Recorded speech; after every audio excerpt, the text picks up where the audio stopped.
Assalamualaikum dan salam Ramadan kepada sahabat-sahabat yang berada di rumah dan berada di kulis dan di mana-mana sahajalah.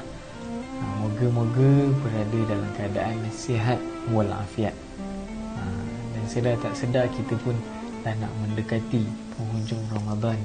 Saya harap sahabat-sahabat semua dan termasuk saya, kita semua dapat melalui Ramadan kali ini dengan penuh keinsafan dan juga dosa-dosa kita diampunkan dan amalan kita diterima oleh Allah Subhanahu Wa Taala. Amin amin. Baik, hari ini saya nak kongsikan sedikit berkenaan dengan nuzul Quran. Baik, nuzul ini berasal daripada perkataan bahasa Arab iaitu nazala, yang bermakna telah turun. Turun ni biasalah yang kita faham, daripada tempat tinggi kepada tempat yang lebih rendah. Dan nuzul itu pula adalah kata terbitan daripada nazala tadi. Nuzul itu makna turun ataupun penurunan. Jadi nuzul Al-Quran ini membawa makna penurunan Al-Quran. Penurunan Al-Quran yang mana dan bagaimana? Dan dimaksudkan dengan nuzul Al-Quran adalah turunnya Al-Quran daripada Lauh Mahfuz ke Baitul Izzah secara sekaligus. Adapun penurunan Al-Quran melalui malaikat Jibril kepada Rasulullah sallallahu alaihi wasallam adalah secara berperingkat-peringkat, peristiwa demi peristiwa, masa demi masa. Zaman tu tak ada lagi lah Al-Quran secantik ni. Zaman tu penulis-penulis wahyu menulis di atas kayu, di atas daun dan sebagainya, di atas segala permukaan yang boleh ditulis Al-Quran padanya.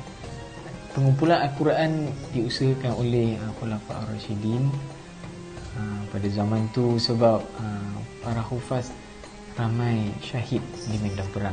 Jadi kebimbangan kepada umat yang akan datang tidak dapat membaca Al-Quran, ada inisiatif daripada Khulafa Ar-Rasyidin untuk mengumpulkan Al-Quran dan sampailah Al-Quran yang begini kepada kita.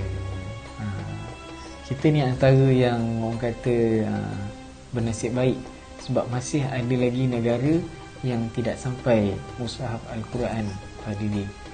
Sebab itu ada NGO-NGO yang buat kempen wakaf Al-Quran untuk salurkan kepada mereka-mereka yang kurang bernasib baik. Jadi pada sahabat-sahabat yang nak bersedekah atau mewakaf Al-Quran, bolehlah rujuk kepada NGO-NGO yang buat wakaf Al-Quran ini supaya kita semua dapat manfaat daripada Al-Quran. Sayang, mereka nak belajar Al-Quran tapi Al-Quran tak ada kemudahan Al-Quran seperti kita ni. Baik, Bismillahirrahmanirrahim. Inna anzalnahu fi lailatul qadr. Tahu tak surah apa ni? Surah ni biasalah kita baca. Yang bermaksud Inna anzalnahu fi lailatul qadr, maksudnya adalah sungguhnya telah kami turunkannya pada malam Al-Qadar. Nya di sini merujuk kepada Al-Quran itu sendiri. Al-Quran ini diturunkan pada malam Al-Qadar.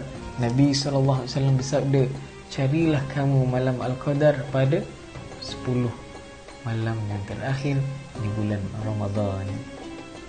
Jadinya Al-Quran, mukjizat yang agung, turunnya dalam bulan yang mulia, bulan Ramadan, dan turun pula pada malam yang penuh barakah sesuai dengan ayat Al-Quran dalam surah Al-Dukhan ayat ketiga. Allah telah menurunkannya pada malam yang penuh barakah, fi lailatin mubarakah. Inilah dia. Dan membaca Al-Quran dikira sebagai ibadah.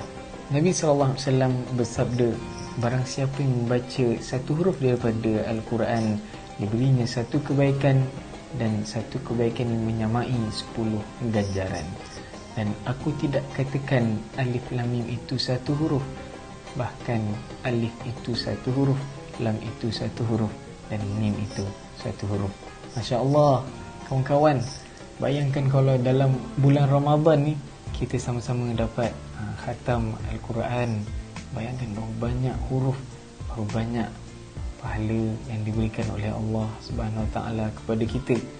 Mudah-mudah je untuk kita dapat ganjaran ataupun pahala. Bacalah tuan-tuan, ada satu hadis lagi, siapa yang baca Al-Quran lancar dapat 1 pahala, dan siapa baca Al-Quran dan di dalam keadaan merangkak-rangkak, dan dia mendapat 2 pahala. Macam-macam ganjaran yang Allah SWT berikan kepada kita yang berusaha untuk membaca Al-Quran.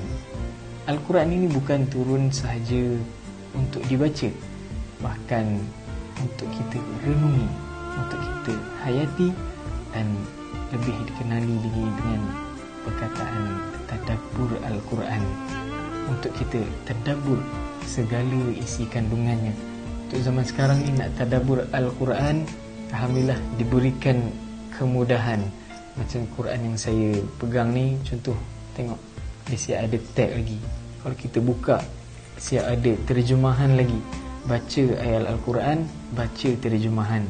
Baca juga ada disertakan asbabun nuzul, sebab-sebab nuzulnya ayat Al-Quran, sebab-sebab turunnya ayat Al-Quran.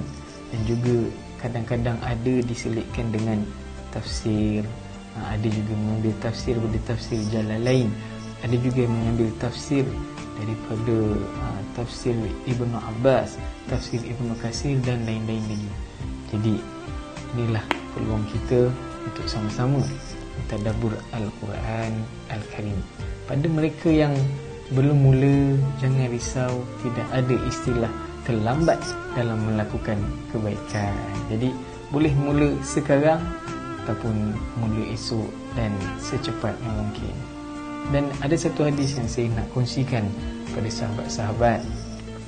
Khairukum man ta'allama bil Quran wa 'allamahu.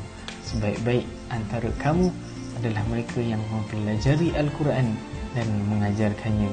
Ini orang kata bonus lah. Nabi janjikan sebaik-baik antara kita ni semua siapa yang mempelajari Al-Quran. Saya yakin sahabat-sahabat di luar sana dah pandai dah baca Quran. Dan lagi bagus kalau kita dapat mengajarkan Al-Quran ini kepada sesiapa sahaja. Adik-adik boleh, jiran-jiran boleh, dan sahabat-sahabat pun boleh. Sekadar mengajar alif bata sahaja pun sudah memadai. Dan kita teruskan sedikit demi sedikit pembelajaran. Jadi moga-moga kita akan dapat saham di akhirat kelak. Amin amin ya rabbal alamin. Jadi sekadar itu sahaja perkongsian saya pada hari ini. Aqul qawli hadza wa astaghfirullahal azim li wa lakum. Assalamualaikum warahmatullahi wabarakatuh.